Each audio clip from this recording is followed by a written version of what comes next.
Well, it is 9 a.m. in the Mile High City on this Thursday, October 30th, 2025. Good morning, Denver, Colorado. You've tuned in to the Jeff and Bill Show, News Talk 710 KNUS. I'm your co-host, Jeff Hunt, along with Bill Thorpe, bringing you the freshest insights, hottest takes from the right, left, and center. Tomorrow's Halloween, Bill.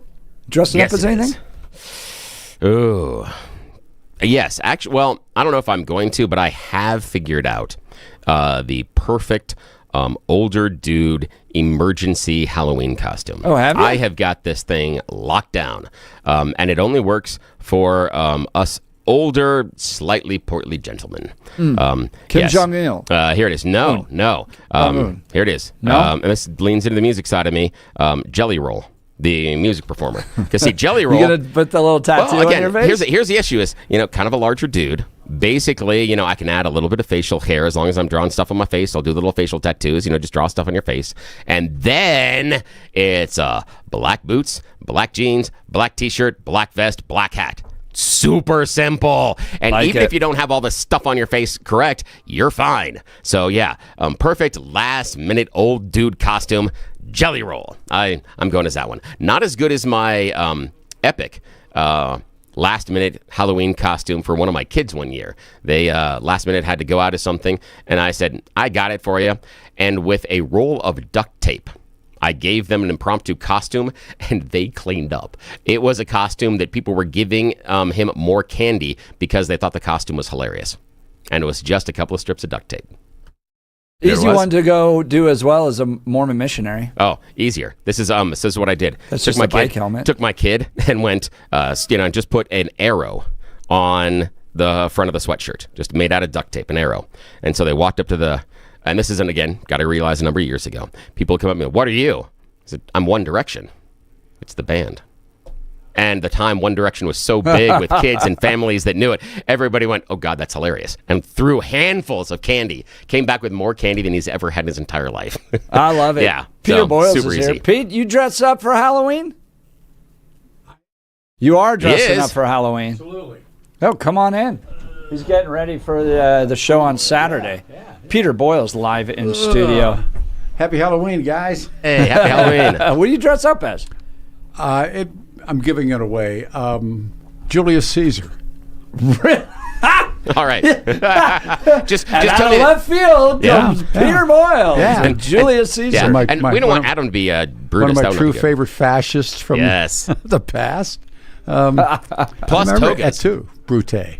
Yeah, sure. And actually, when you read the historical preference on this, he was jumping across. He was doing away with the republic, proclaiming himself God, and that he was a deity. He'd become a deity, and they said no. They said that's no, yeah. And they killed him. And we all look at Brutus and others, Cassius, as bad guys, but they were really good guys. They were stopping this man from becoming a god and from taking over the republic. And by the way, in German, Kaiser is Caesar, Czar is Caesar. I mean, this name carries through, but Julius Caesar. So I'm going to be Julius Caesar. I love it. Yeah. Well done. Yeah, thanks, guys. Fantastic. Yeah. By the way, do you want to stick around and talk about what you're going to talk about I on would Saturday? love to. By the way, what are you for Halloween? I'm not a big Halloween guy. Cowboy. Yeah. I do dress up as it. I'm literally all hat and no cattle anyways. Well, no. I mean, the kids go out and get stuff. Yeah, so we live out in the sticks, and we're at the age now where our kids want to go hang out with their friends. So they'll just kind of disappear, and nobody comes by our house because we're my way out there. grandson is now, this is his first. I don't want you to, he's like, him and his buddies are going. Oh, geez. Are you going to walk with him? No. Not allowed. No. He's a grown young man, and I think this may be their last hurrah, but he has got a couple buddies, and they're all going to go out and hit the houses, as we say. Oh, that's great. Pete, what do you think of Donald Trump wanting to bring back nuclear testing? You know what? There's a part of me that says, please don't do it. We went through. I grew up in this. Your dad grew up in it. I understand that this is this game of chicken that they play, but we grew up in it. And I'm just finishing a new book now where this guy has taken voices from the beginning of the atomic bomb to Hiroshima from diaries and other things and put things in there. They here they sit, so I don't know. Do you think it knocks these guys down a notch, though? It feels like anything that would bring Putin down and Xi down a little bit of a notch. I went and looked at the total numbers of nuclear weapons that are out there, which is kind of interesting because I thought America had the most. We don't.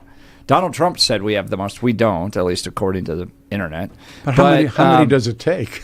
Well, yeah, that's a good point. Yeah. So, total warheads, Russia has 5,459. How many of those are MIRVs? Remember they MIRVed them to get around all the. I don't remember that. Well, MIRVs, where they would launch one missile and it Yeah. would break off into 4, sometimes 5 different warheads, and that was MIRVing, and that's what. When they finally got to the SALT talks, that's what they were looking at was MIRV. So you could have 5 ICBMs with 5 warheads on each. I mean, it was. Wow. It was ridiculous. Russia's got 5,400. America's got 5,100. China, 600. So we've got. I mean, Russia's the big dog here, and maybe sending up a few tests. Well, how many members of the atomic? They call it the Atomic Club. India, Pakistan, France, United Kingdom, probably Israel. Probably the Israelis, but Yep, they say that the internet says they have 90. Right, and at one time South Africa, I think, was part of it. The French are part of it. The British are part of it, and it's hard to know what the North Koreans are holding. Do we have nukes in South Korea? And it really chases itself, and I don't know. Things like that. All it takes is one screw up. Yeah. One tripwire. And the fact that South Korea looks at the North Koreans, and the North Koreans clearly have a nuke. There's no question about it. They're rogues. They're trying to stop the Iranians, but eventually they'll get one. It's a very scary. It's a wild time in world history. All right, I got a question for you. This comes from the text message. Speaking of holidays, are you guys going to do the Turkey Day Parade? Yes, we will. Fantastic. I say that without talking to Kelly Michaels. Oh, but yeah, we got to. you guys ought to be part of it this year. I mean, we got to pass the torch eventually. Yeah, we got. Billy grew up in the parade with me. Yes, I did. Got to. He's a parade boy. Yeah, that was one that came. It was like spending the night in a haunted house. I spent 19 years in haunted houses on the night before Halloween, and. Yeah, the Halloween was great. We did that together. There were a number of things, and I got a problem. Yeah, Pete can't hear me. All right, PK. Yeah, he can't hear me, so I can't talk right here. We'll get to news and comment with Blake Olson. Continue the conversation. We'll talk about what he's going to be covering Saturday. Now it's time for news and comment. Blake Olson. Blake Olson. Blake Olson, news and comment.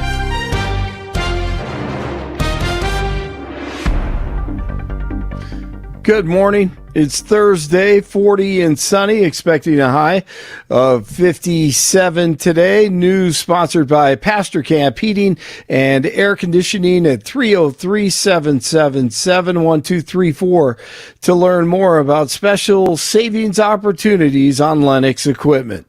Our top story. I always believe that China's development goes hand in hand with your vision to make America great again. Our two countries are fully able to help each other succeed and prosper together. Over the years, I have stated in public many times that China and the United States should be partners and friends. The interpreter, of course, for Xi Jinping, 47, has announced a one-year deal with China on critical rare earth minerals and some tariffs. The deal would see fentanyl-linked tariffs on China lowered by 10%, cutting tariffs on Chinese exports to 47%. DJT says Beijing is committed to fighting the flow of fentanyl. We have more nuclear weapons than anybody. We don't do testing. We've halted it many years ago. But with others doing testing, I think it's appropriate that we do also.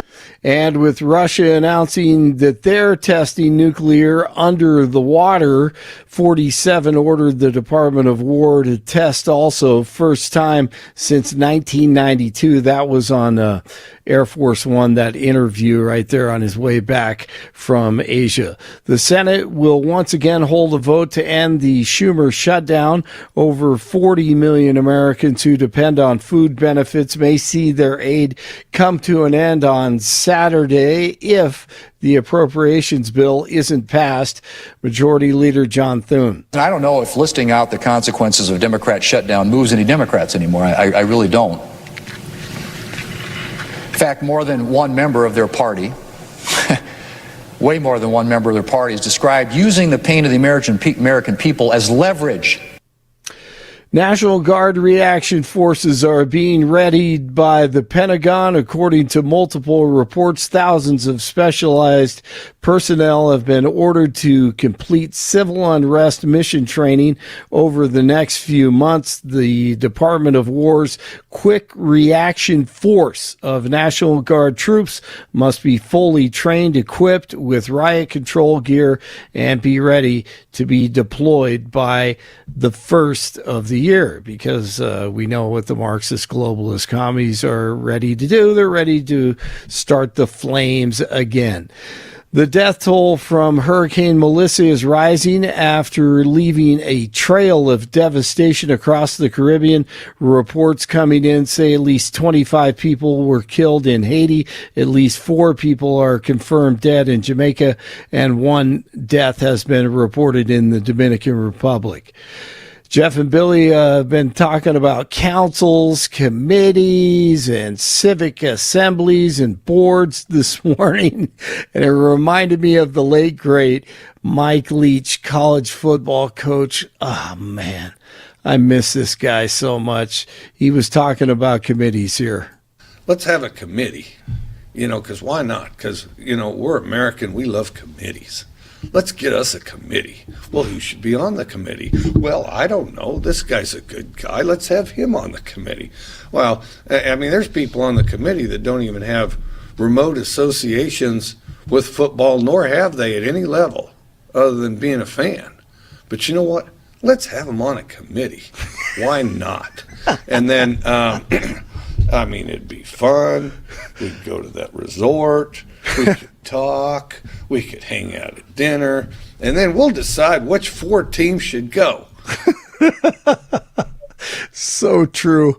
Nuggets played host to the Pelicans last night. Nikola Jokic, another triple-double, 21, 12, and 10 ties for the best start in NBA history, 122-88. Nugs are 3-1, and Chauncey Billups' Blazers in town tomorrow night.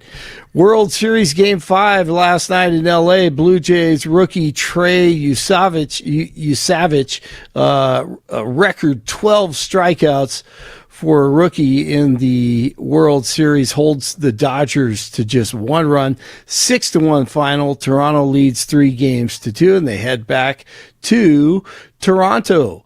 39 in Lakewood, 38 in Parker, 40 in Denver. Jeff and Billy continue with Pete.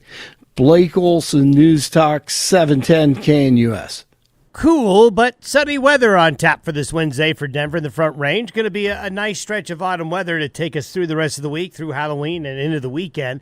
Temperatures will be 50s to near 60 degrees. Clear tonight, low to mid-30s. Mostly sunny and 50s Thursday, near 30 Thursday night.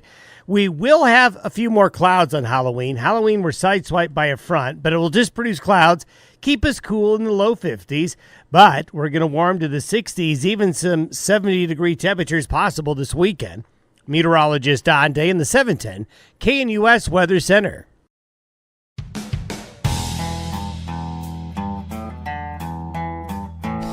Welcome back to the Jeff and Bill Show. Donald Trump, Truth Social, just minutes before he walks in to meet with the head of the Communist Party of China.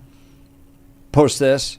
The United States has more nuclear weapons than any other country. This was accomplished, including a complete update and renovation of existing weapons during my first term in office.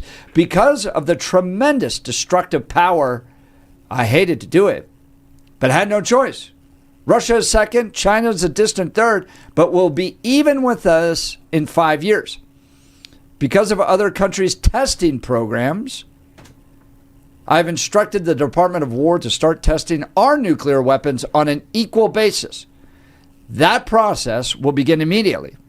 Thank you for your attention to this matter, President Donald J. Trump. Now, New York Times reporting that there hasn't been a nuclear test in 30 years. What he may be referring to is the testing of nuclear assets rather than detonating a nuclear weapon. That would mean the missiles or the silos that would carry these weapons. Maybe it's time we up those tests to send a message there. I'm concerned about China continuing to build their nuclear stockpile, and maybe it's time for President Trump to step up like he's doing here, try to send a message, particularly to the Chinese. And think about Russia. They've been emboldened with Ukraine, stopped there. Trump's trying to negotiate, but can't seem to get anywhere with Putin right now. So maybe it's time to send a message with a nice big nuke test about who's the real top dog when it comes to foreign policy. Peter Boyles is live in studio with us. He's doing the show prep, getting ready for Saturday's show. Pete, you've lived through all this. I was born at the tail end of it. Yeah. It's called Scorpion War. Kissinger wrote about it. And there was that scenario called MAD, mutual, I can destroy you, you can destroy me. And he called it Scorpion War.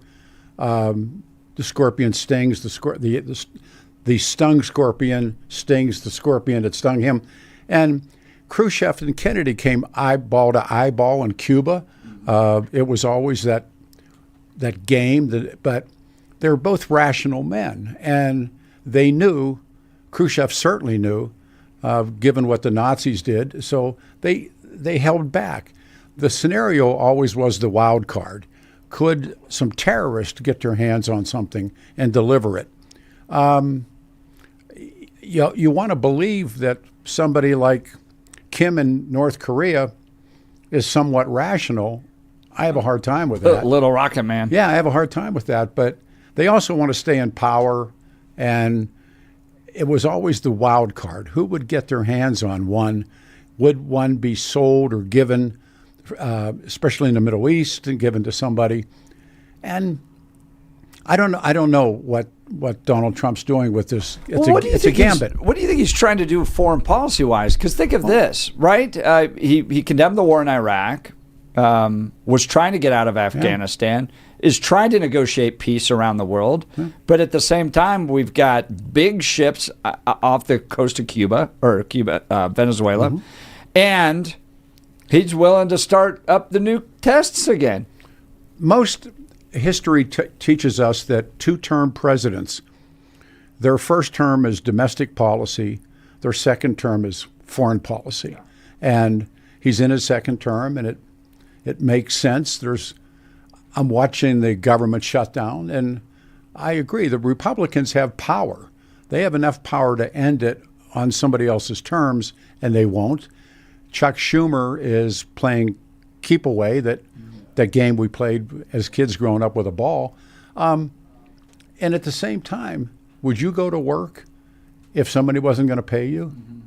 I mean, you're asking for all kinds of insanity right now in this country. Guys, I don't know. I mean, I don't know. The Venezuelans are really responsible for what's happening in this country, bringing in drugs, but it's the cartels. Yeah. I don't know. I mean, I don't see him occupying Venezuela. I watched 60 Minutes, and we've got a lot of ships down there, but it seems like more of a message sent to Maduro, and his time's probably coming to an end. But Bill, do you think this message, not only just minutes before Xi meeting, but also a message sent to Russia, Trump? And look, we all know Trump said he was going to be able to solve the Ukrainian issue within a day. That didn't happen. He's clearly run up against frustration with Putin. Is this in part a message to Vladimir Putin? I think the larger message is that 1985 called and says you're being irrelevant, is the idea of starting this nuclear race, and that somehow our missiles aren't up to task and that we don't have enough to devastate the world many, many, many times over. As Pete asked, how many does it take? And that's the issue. The idea that we need to test to have the bigger, bester nuclear weapons. How big of an explosion are you looking for? Is it that we're not going to be able to drop enough of our hundreds and hundreds of warheads off of missiles and bombs to devastate an entire country? How much radiation are you looking at releasing into the atmosphere? That's the weird part about this, is all of a sudden this pops out of nowhere, and then he talks about all these other countries testing. North Korea is the only one going out there and testing. So is that what it is? That he's mad at little Rocket Man and he wants to go play bigger Rocket Man? I don't get it. This is weird. This is a 1985's Cold War type of position. It makes no sense. But it worked for us back then. I don't know. I don't think anyone, the United States of America was victor in the Cold War simply because the Soviet Union couldn't keep up. Yeah. And Ronald Reagan, my favorite American president, Reagan, Margaret Thatcher, and the Pope put those guys away. Yeah. But Reagan he understood it. I mean, he understood who they were, and when you talk to them, and I met some of these people, and when they were here and got to know them and could talk to them, and they wanted to be us. They wanted the Beach Boys. They wanted Levi's. Bad. It wasn't the symphony, or ice skating that took out the Soviet Union. They wanted to be us. And they imploded. They couldn't keep up. And yeah, they saw. I mean, we had people that my mom was working in education at the time, and we had Russian exchange students, and that was a tremendous lift when you're talking about the 80s and 90s to bring over Russian exchange students as far as who could come here. And the one thing they couldn't believe was the size of our grocery stores and the selection, the number of different types of ketchup and cereal boggled their mind. They were looking for choice. That's what they valued for us. Look at that free market. You're such a free market promoter, Bill. But okay, so Pentagon says that Chinese could have 1,500 nukes by 2035. But they're sellers. Remember, the Pentagon is part of the industrial complex. Yeah. But Kissinger told a story, and he told parables. And Kissinger told the story of the frog and the scorpion. And I don't know if you've ever heard it. Kissinger would tell it often. There's a pond, and there's a scorpion sitting on the land, and a frog's in the water, and a scorpion requests the frog to take him across. And the frog said, "You're going to sting me and kill me." And the scorpion said, "Well, if I do that, then I'll die." And the frog thinks it over rationally, says, "Get on my back." Halfway across the pond, bam, scorpion stings him. And as they're both swirling, and Kissinger put different ends on it. And the frog said, "Why?" And the scorpion said, "It's the Middle East." Or he would talk about thermonukes, but Kissinger often, he told these different stories, but he would say, well, and the scorpion's retort was, "It's the Middle East," or it's thermonuke. He really did understand it. And he and it ended when Ronald Reagan ended it. They spoke, they talked, they understood. And I don't know, guys. I don't know what this does. Yeah, and I still believe that at this point, and the thing I think is wrong with Donald Trump's approach is he seems to be viewing these almost as an offensive threat, when actually in this day and age, a nuclear power is a defensive capability because it prevents another power from coming in and taking over your country because they're afraid that you're going to launch a nuke. That's the reason we're so definitely afraid of Iran. This is all part of Donald Trump's plan to restore American greatness on the international stage. We've let Putin, we've let Xi walk around the world, boss people around, and they have forgotten who top dog is. It's the United States of America. And if we got to pop off a nuke to remind everybody in a testing capacity, and we're not talking about bombing any innocent people. Where would you do it? Testing capacity? That's a good question. Because part of the critique here from the New York Times is that we have computers that can model this stuff out. Oh, yeah, but absolutely. maybe it's just good to fire one off in the Nevada desert to remind everybody. If Donald Trump wanted to Create rattle some glass. if Donald Trump wanted to rattle his saber and show Putin who's exactly in charge, then you give everything you can to Ukraine. You push your chips in there and you punch him in the gooch. You take back all the territory, and then you threaten taking... So you're calling for a nuke, a nuke to go off? Oh, no, that's stupid. No, that would be stupid because... No, that's because... I'm not calling for... No, I'm not talking about nuclear weapons. I'm talking about pushing in and getting military troops involved. You want to punch... If the issue is dominance over Russia, the perfect arena that you have right now is Ukraine. You'd rather do that, Bill, than just pop off a nuke in the Nevada desert. No, You'd I'm rather talking, send troops? What I'm doing is if the reason we're doing it is to show how big and bad we are, blowing up a nuclear weapon in the Pacific doesn't do it. Punch them in the gooch with military in Ukraine will do it. I'm not advocating for it, but I'm saying if that's the goal, you have the table set. If you want to show Russia your dominance, blowing something up ain't going to do it. Sorry to break that to you. I don't know. All right, Pete, what do you got for Saturday? What are you covering? Two things. One is we talk all the time about AI, and we have a professor with us from MSU, from Metro, and this idea of merging technologies and the integration of AI, and he's going to talk to us. And I don't know. Do you fear it? Do you fear AI? No, not at all. Billy? No, because I believe that much like what we've seen in other tech capacities, the capability of AI is vastly limited. And the large language learning model is dependent upon humans generating more information in order for it to learn. And it's running out of that capability. And so there are going to be problems. The energy generation is going to be a problem. I am not as scared as a bunch of other people are. It'll change things, but it's not coming for all our jobs. I don't know. I don't know. I mean, science fiction is loaded with scenarios of don't I know the takeover, yes. And they start thinking for you. Do you guys use it at all? Do you use it? Yeah, every single day, actually. I do too. Yeah, I use it. I use it often enough, but I use it in different ways. Yeah. How often does it say, "Hey, great question," or "Hey, good idea"? It's like weird. It's going, "Come here, Peter." South Park had a really funny episode about this. Did you see that? Well, Billy was talking about it. Yeah, he keeps running down and building the marijuana farm. Yes. Sounds like a wonderful idea. Oh, yeah. Yes. Wonderful. This is great. And I mean, I was using it this morning because I'm doing a research project, and it goes, "Great question. Would you like me to do this?" And that kind of stuff. Whoa, wait a minute. And I was I love Halloween and we used to spend the nights in haunted houses. And do you guys know what Wiccan is? Anybody? Yes. The old witches religion. Yeah. Yeah. So, and they don't like the word witch. No, not at all. Not at all.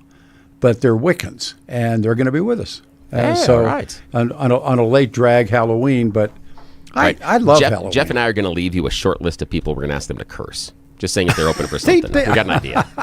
And they're pagans is who they are. I'm just asking for simple curses, pagan or otherwise. I don't care. We were in Haiti after the quake. See there. That's where I could have used you.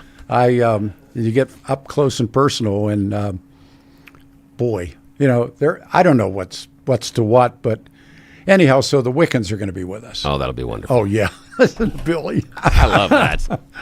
I actually like it'll be interesting. It will be. And educational. This will be fun. So, all right. Feel free to join the conversation by giving us a call. Peter Boyles, thank you. Phone number 303-696-1971. What do you think about Donald Trump's approach to nuclear weapons? It's been 30-plus years since a test has been done. I think this might set things straight again. Remind Putin and Xi who they're dealing with. Give us a call. Love to hear from you. 303-696-1971. Text us on the Dan Caplis Law text line 15. You're listening to The Jeff and Bill Show. This is Denver's Talk Leader, News Talk 710, KNUS.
Welcome back to the Jeff and Bill Show. Trump threatening to resume nuclear weapons testing minutes before he went into his meeting with the president of China, Xi Jinping. Is this a message to be sent to Russia, to China? Are we going right back into the nuclear arms buildup days? Well, China's on a path right now to build up to 1,500 nuclear weapons before 2035, the Pentagon thinks. Text messages hot on this one. Jay from Louisville saying, look, I'm all supportive of walking softly and carrying a big stick, but it seems like we're just engaging in pettiness and insecurity at this point. Not necessarily smart foreign policy. I think Trump's trying to remind the world who is top dog here, and things have gotten a little out of control with Russia. I think he's frustrated with Putin. I think he's had enough. I think Xi's, seeking to build all these nukes now. Granted, we have nearly 6,000, but for China to get up to 1,500 nuclear weapons is a problem. It's got to be addressed. Let's go to the phone lines. Lewis, Aurora. Good morning, Lewis. You're on with Jeff and Bill. Morning. Good morning, brothers. Hey, we need to test these nukes because in the 70s, and I was up in F.E. Warren, when we tested them, 2/3 of them failed, and we scrambled to find out what happened. Okay, so they need to be tested. Do you think that our technology and computer modeling and stuff has advanced since then to where we might be more accurate doing the maths? Yes, but they need to be tested to make sure they're ready to go. It's been 30 plus years since they've been tested then, and I'm not even sure when the last time the United States tested a nuclear weapon. Well, when I was up there in the 70s, I was up there from 75 to 80, and then I left. 2/3 of them, and we have 200 nuclear weapons up in the Cheyenne, Wyoming, Nebraska, and Colorado area. 2/3 of them failed, and we scrambled to find out what happened. Now, Lewis, I got a question here, and I'm not certain that this is a fair analogy, okay? So I'm going to put this caveat in front of this, but I'm trying to draw an analogy with the idea of nuclear weapons and that we have to make sure they work and we have to test them. So what I'm asking is, let's do this, okay? We're downtown Denver. It is late at night, and we're on the 16th Street Mall. Guy steps out from behind the building as we're approaching a corner, has a gun in his hand, points it at the two of us, and demands our wallet and our keys. Are we going to ask him for verification that that firearm works? Are we going to wait until he tests it? Or are we going to believe him that the weapon he has is functional? Especially if we have a history of him maybe being someone that has done this in the past and his gun has worked in the past. What I'm doing here is saying America has tested and used nuclear weapons in the past. Is it just good enough for us to wave our firearm around, or do we have to show people it's loaded? Your thoughts? We have to show people it's loaded. Really? Why? Help me understand that. Well, and the analogy that you put with this guy with the gun doesn't work with nuclear weapons. In what way? In what way? We need to know for certain that these things are ready to go. But okay. and what I'm asking that's a really good point. I mean, do you know how many tests we've had, Bill? No. No, I didn't either. I just had to look it up. 1,054. The last one, September 23rd of 1992. A lot of them were underground. The final one was in Nevada, underground. But to Lewis's point, if there's a failure rate at 75%, like Lewis said, I don't want to go into war with that. I want to make sure they all work. Well, so we got to be ready to make sure that they do. I'm pretty sure that 25% of our arsenal would destroy whatever the hell we're shooting at. Just saying, if we're using nuclear weapons, even only 25% being okay would still create massive devastation. No. I want 100% victory. I want 100% reliability that they're going to work. Lewis, what do you think? Absolutely. You know, and only you know, our warheads are multiple warheads. That means that's not only one, but we have multiple warheads in one missile. So, Lewis, So it only going takes- back going back to my analogy there, and again, imperfect, of the guy sticking us up down at the 16th Street Mall, would you refuse to give him your wallet and keys until he shot something or someone into the air? Would you not believe him until he'd used that firearm on something or someone? Well, being in law enforcement for 40 years, I would say take a shot, because I would be carrying, because I do carry concealed. Oh, so if you carried and you brought out the gun and you confronted the man, do you have to prove yours is loaded as well? Or should he assume your gun doesn't work? This just seems like such a weird analogy. I'm Yeah, it sorry, is. but it's like what we're doing with nuclear weapons is seeking to completely annihilate our enemy. Yeah, but the And issue so is... I want to know that they 100% work. And the fact that Lewis has brought up the fact that back in the 70s, a number of them didn't, then it seems to me like, one, I want to clearly know that they're going to work. But two, I think I want everybody else to see that we have bigger, more advanced, and more powerful weapons. I think that's a good deterrent. Yeah, but you know what else didn't work really well in the 70s? Cell phones. And technology is advanced. So what I'm disagreeing but we haven't with... tested. It's like saying we built a cell phone, but we haven't tested it. Yeah, we have. Well, hey, remember what Trump said about North Korea? I got a bigger button. And that mattered. That put little Rocket Man in his place. Which again proves my point. Donald Trump didn't have to test a missile, show a missile, blow up a missile. The deterrence factor, whether or not the gun was loaded, worked. Thank you. You proved my point. Right. I don't think he has it all. I think Lewis was able to demonstrate not at that all. back in the 70s it wasn't working that well. No, but then Lewis, thanks for the phone updated. call. But Lewis also said he assumed the other gun was loaded. So that's the idea. That it's. I disagree with the assumption that our nuclear arsenal doesn't work, and at some level, it really doesn't matter, because the only thing that matters is that the other countries believe it does. That's it. That's all. No, that's not what matters. What matters is that our nukes work and destroy anybody that we go up against. That's ultimately what matters. We're not getting into nuclear weapons. By the way, nuclear weapons are deterrents. Did you know that Colorado used to frack with nukes? Yeah. Out of rifle? I found that the other day. Yeah. I was like, we used to send small nuclear devices down to try to frack with them. Oh, yeah. And then all the water got contaminated. We're like, oh, maybe we shouldn't. Because there's fallout. So, duh. Exactly. That's again why nuclear weapons are a very imperfect idea based on an offensive weapon, because nuclear fallout doesn't care, nor does the weather. So the idea of decimating that area, it doesn't just remove the people, and nor does it stay localized. So that's part of the deterrent for massive nuclear war as well. Of course. But I'm glad that we're thinking about testing again. All right, let's talk Dan Caplis with Dan Caplis Law. Dan suggests you should choose a lawyer who shares your values, because who you choose to represent you in an injury case says a lot about you to everybody involved in the case. Dan Caplis, the son of a police officer and a former seminarian, has dedicated the last 40 years of his life to helping people who've been hurt in serious motor vehicle crashes.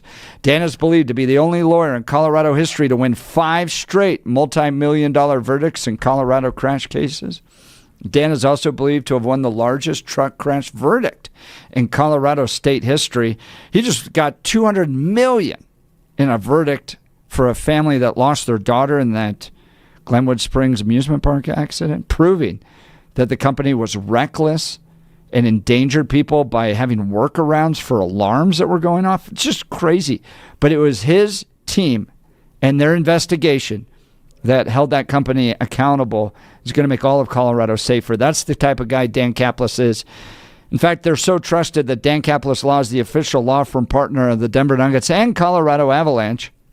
Dan Caplis Law is a serious firm for serious cases. Dan accepts righteous injury cases on a percentage fee basis so that he can represent good people from all walks of life without regard to ability to pay.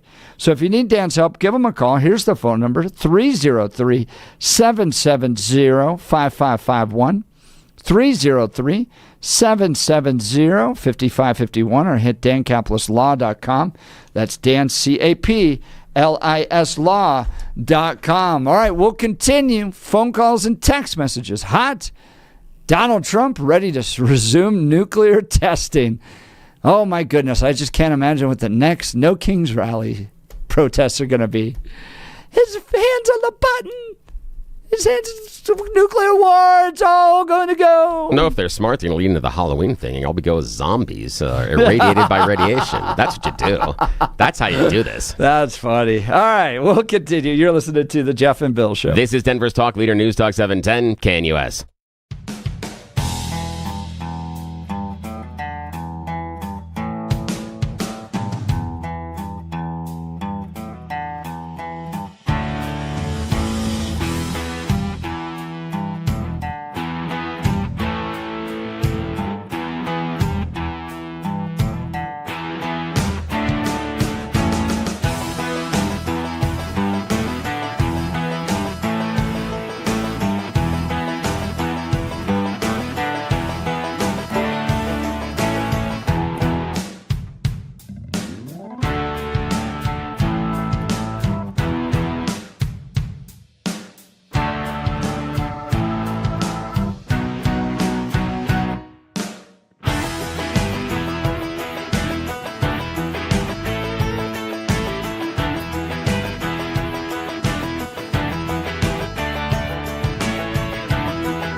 Welcome back to the Jeff and Bill Show. Bill, as Yes.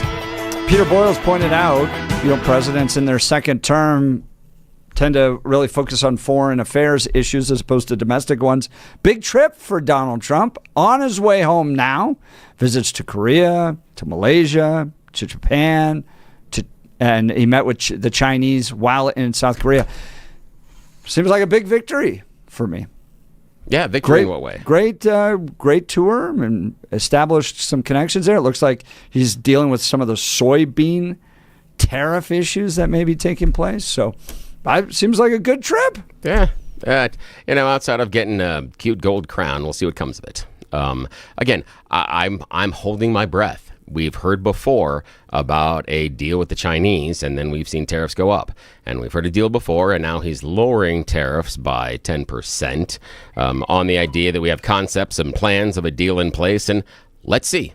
I'm going to hold my gunpowder until I figure out whether or not this is true. And then we'll figure it out. Until then, I will wait in anticipation to see if this happens.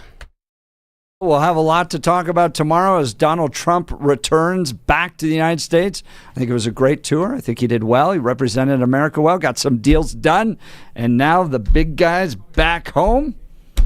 Well done, President Trump. All right, if you missed any part of the show, go to 710knus.com to download the podcast. We talked the Casa Bonita strike. We talked the RTD banning ads right now. We talked about the gay games. Yes, and we told the Denver City Council to resign. You're putting together a citizen advisory panel that does the same damn thing you're supposed to. So get out. If that's your solution, resign by Friday. Cheaper. Yes. It's a lot cheaper. So much cheaper and probably better. Bill, I'm so glad you've come around to my belief that random people off the street can do a better job leading the state than the current elected officials. As long as one of them is not me, I agree with you. I should not be in charge of anything larger than a high school dude, that and RTD elementary school. Idea, you were exactly right about that. That's the only one I'm allowed this week. So sorry, that's the end of the show. Denver Civic Assemblies we talked about, as Bill mentioned, and then Trump nuclear testing. So the podcast at 710knus.com allows you to listen to the show throughout the rest of the day if you missed any part of it, because it was fun and spicy. It was a lot of fun. And we appreciate you They're playing along going with to us. Casa Bonita on Halloween, and no one's going to be jumping off the waterfall. No, they're not. And I appreciate the divers in solidarity with the other people that are the performers there. Thank you so much. I appreciate that. Such You got the people. Stupid phrase. Yeah, it's great. Thank you. I love that. Casa Bonita that. divers for standing in solidarity with the union picket line. Good job. Good job. Good job. I salute you. I love that. Black Bart's out there making sure you get a living wage. This All right. is great. You've been listening to the Jeff and Bill Show. You've almost made it. Tomorrow's Friday. This is Can US.